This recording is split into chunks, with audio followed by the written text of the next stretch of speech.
આદિવાસી હુંકાર rally અંતર્ગત ડેડિયાપાડાના પ્રાંત અધિકારીને સમાજના અનેક પડતર પ્રશ્નો બાબતે આવેદનપત્ર સુપ્રત કરવામાં આવ્યું। ડેડિયાપાડા ખાતે આયોજિત આદિવાસી હુંકાર રેલીમાં આદિવાસી સમાજના અગ્રણીઓ સહિત કોંગ્રેસ અને આમ આદમી પાર્ટીના કાર્યકર્તાઓ એક મંચ પર જોવા મળ્યા। ધારાસભ્ય ચૈતર વસાવાના ધર્મપત્ની વર્ષાબહેને કાર્યક્રમમાં આપી હાજરી। આદિવાસી હુંકાર રેલી ડેડિયાપાડાના વેરાઈ માતાના મંદિરથી લઈ બિરસા મુંડા ચોક અને લીમડા ચોક થઈ ડેડિયાપાડા તાલુકાના પ્રાંત કચેરીએ પહોંચી હતી, જેમાં મોટી સંખ્યામાં લોકો જોડાયા હતા। આદિવાસી સમાજની અનેક પડતર માંગો અને પ્રાથમિક સુવિધાઓ બાબતે રાજ્યપાલ મહોદયને સંબોધી લખેલ આવેદનપત્ર ડેડિયાપાડા પ્રાંત અધિકારીને સુપ્રત કરવામાં આવ્યું હતું। પત્રકાર દિનેશ વસાવા, ગ્રામીણ ટુડે ન્યૂઝ, ડેડિયાપાડા।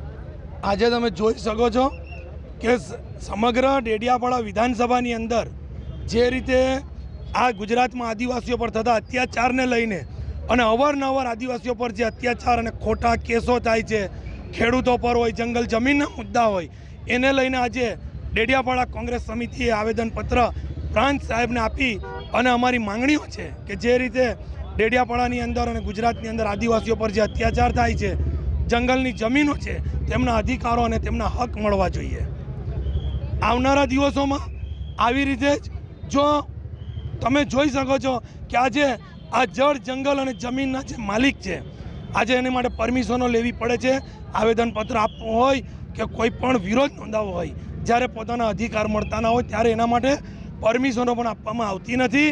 આજે ગુજરાતની અંદર, ડેડિયાપાડાની અંદર શિક્ષણની હાલત જુઓ, આજે રોજગારી નથી, લોકોએ અહીંયાથી હજારો કિલોમીટર દૂર જઈને રોજગારી મેળવવી પડે છે। તેના પ્રશ્નોની જગ્યા પર સરકાર ખોટી રીતે લોકોને હેરાન કરે છે।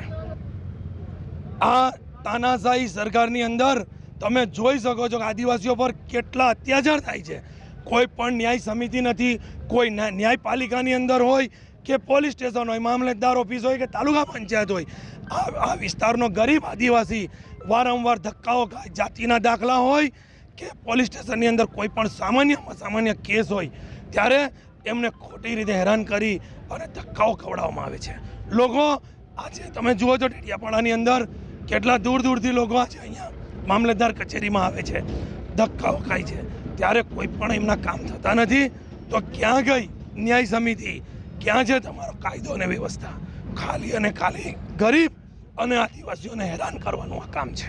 સમગ્ર ડેડિયાપાડા વિધાનસભા અને ભરૂચ જિલ્લાની અંદરથી આજુબાજુ તમામ આગેવાનો અને સમગ્ર મુખ્ય આગેવાનો આજે અહીંયા આવેલા છે કે ભાઈ અમારા પ્રશ્નો આનો નિકાલ નહીં આવે તો આવનારા દિવસોમાં કોઈ પણ પરમિશનની જરૂર નથી।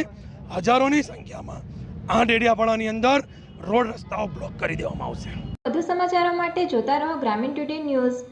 ગ્રામીણ ટુડે ન્યૂઝને લાઇક, શેર અને સબસ્ક્રાઇબ કરો।